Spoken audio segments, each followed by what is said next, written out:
and welcome back to the Get Published course. My name is Michelle. I'm the Director of Operations at Cascadia Author Services. I hope you've been enjoying the course so far. Now that we've covered some publishing topics in depth, I want to help you put it all together in this video with the sequential steps you need to take to get published. Our intent is to help you plan ahead and set effective goals. Too often, we have seen indie authors miss crucial steps in the publication process and be forced to backtrack or make last-minute corrections. Hopefully, with this video, you can avoid that and better enjoy your progress to becoming a professionally published author. I'll be covering a lot of little steps in this video, so to help with that, I've set up a slideshow that will start in a moment. We have also included a publishing to-do list in the resources below that you can use as a roadmap on your publication journey. Let's get started. As we've discussed earlier in the course, publishing can be divided into 5 broad stages: writing, editing, production, distribution, and marketing. These stages are further divided into multiple steps that, when taken sequentially, will result in the publication of a professional quality book.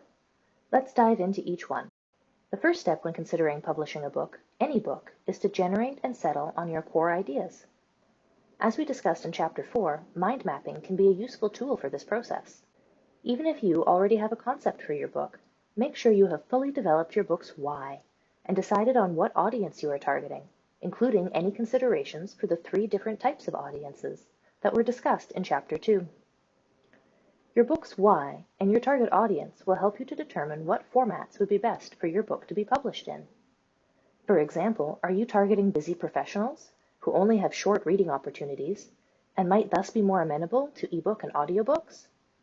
Or perhaps your book's why is to teach a step-by-step process to the average reader, utilizing diagrams and checklists that would be of most benefit in a heavy book that can lie flat, like a large hardcover? These questions of format do not all have to be answered now, but you'll want to start thinking about them early.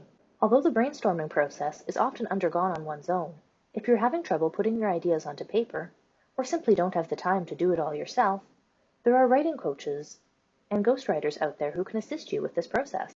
The second step is by far the largest, to actually sit down and write. If this feels like too big a task on your own, a ghostwriter can use your ideas and put your words together into a complete first draft. If you are undertaking this step yourself, look back to our Chapter 6 of the Get Published course for top tips to write like a professional. In the end, the best thing you can do is to stick with it. Set your goals, remind yourself of your passion for the book, and get the first draft written.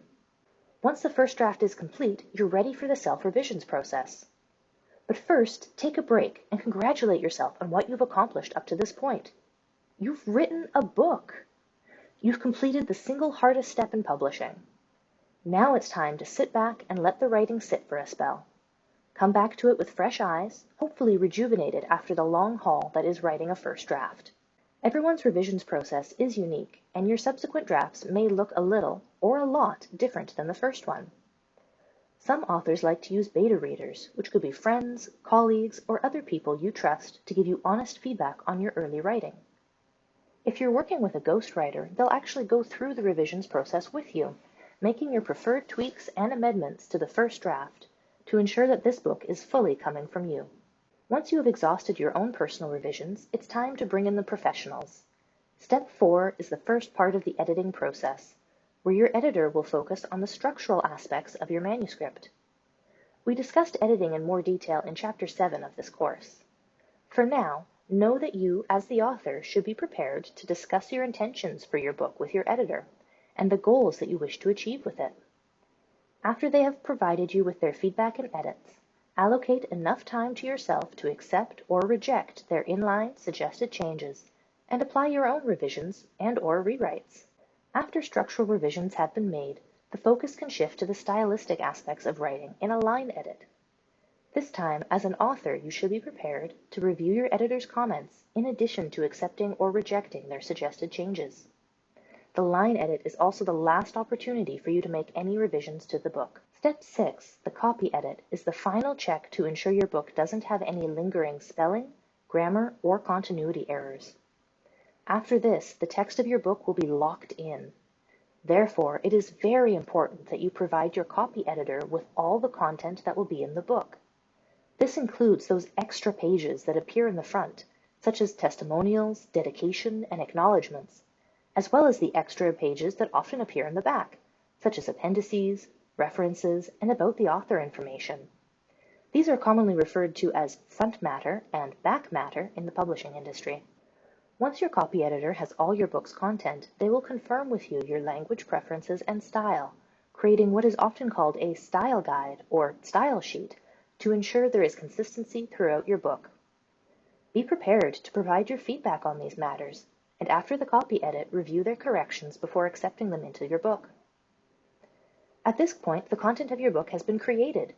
Now comes the time to put it together into a presentable format for readers and create those print-ready or distribution-ready files.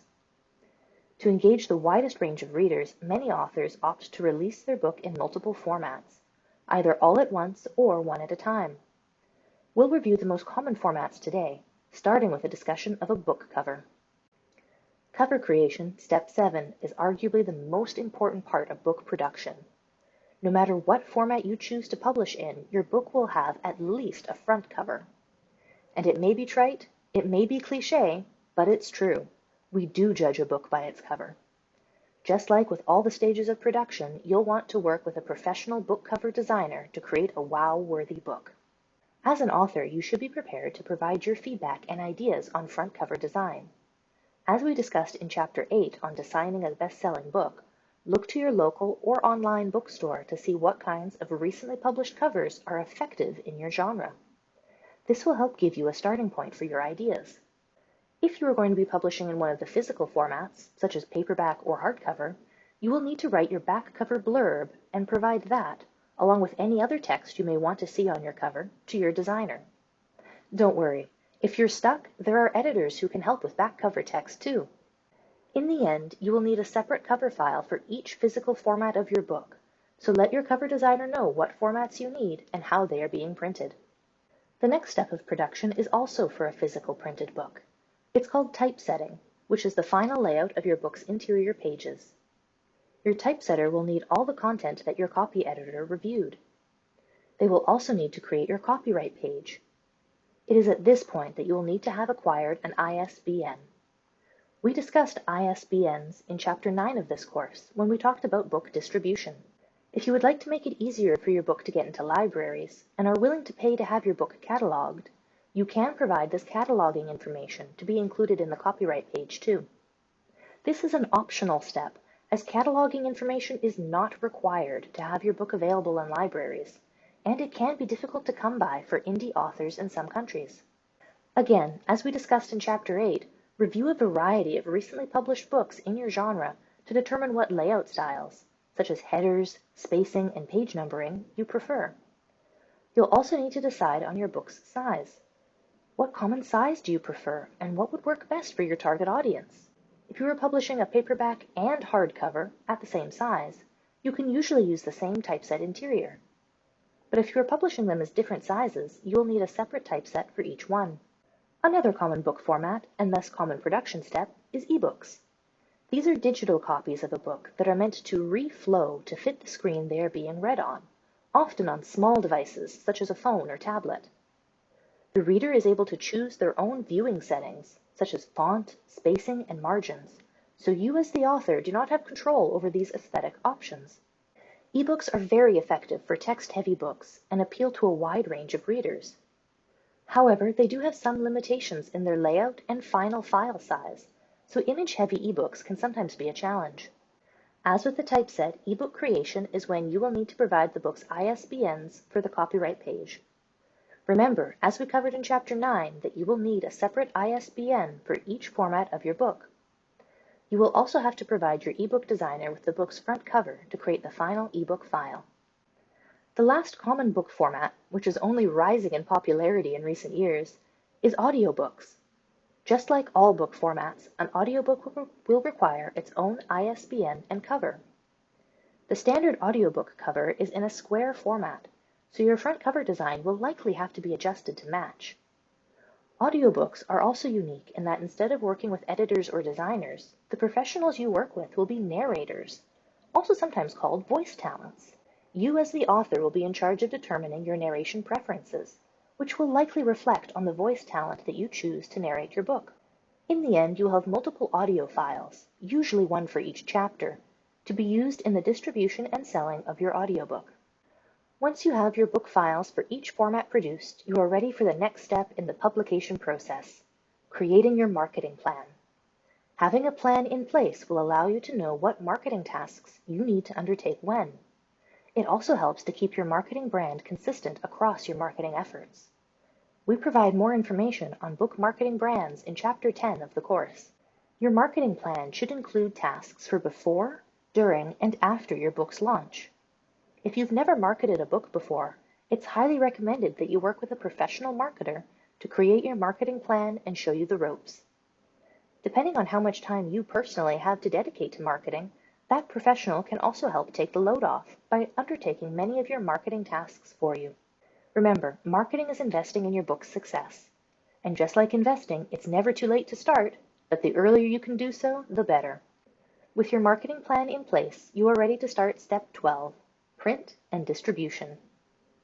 If you're printing copies of your book for yourself, you will have to determine what printer you are using and what their requirements are before sending them your book files to get a first proof copy printed. We talk more about the types of book printers in Chapter 9 on distribution. If you are distributing your book, whether directly with retailers or with a distribution conglomerate, you will have to create an account with those distributors and upload your produced book files to their databases. At that time, you will also have to input your book's metadata, which is the information or data about your book. Obvious things like your book's title and back cover summary are included and usually are for display on retailer websites. But less obvious ones exist in the background and help a retailer to categorize your book. This includes things like keywords to help with search words and BISAC codes and thema categories so that your retailers know your book's genre and subjects. This is also when you get to choose your book's initial recommended retail price, which will, in turn, affect how much you get paid per book sale. Although many authors undertake the step of distribution on their own, publishing professionals can help to guide you through this process. Finally, after all that, you're ready for the main event, your book launch. This is when marketing and distribution come together to inform potential readers of your book and make it available for purchase.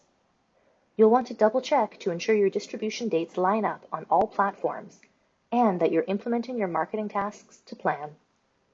Whether your book launch is a big event or a quiet, steady release, take a moment to celebrate. You've done it.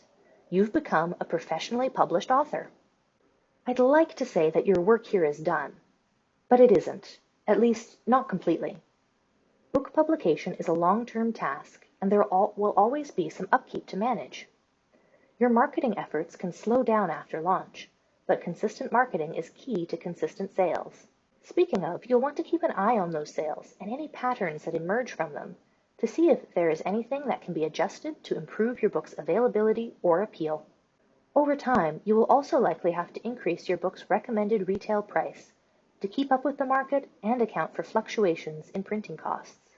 These tasks are a small price to pay for having a professional quality book out there in the world, connecting with and bringing continued value to your readers. Those are the most common steps on the road to self-publication. Use our to-do list in the links below, or create your own to start setting your specific publication goals. Determine what you can do on your own and what you will need assistance with to create a quality final product. Thank you for watching, and don't forget to check out our next video in the Get Published course.